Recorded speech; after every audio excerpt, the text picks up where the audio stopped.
বিচিত্র এক বস্তু। এটা হলো কয়লা।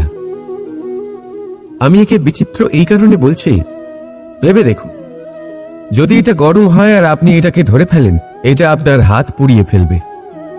আর যদি এটা ঠান্ডা হয় আর আপনি এটা ধরেন, তাহলে এটা আপনার হাতে কালি লাগিয়ে দেবে।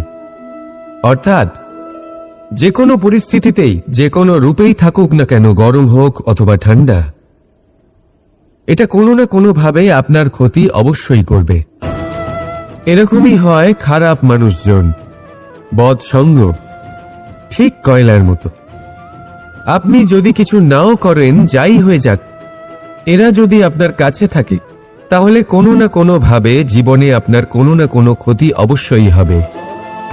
তাই নিজের জীবনে সবসময় সঙ্গতের নির্ণয় অত্যন্ত ভেবেচিন্তে করবেন।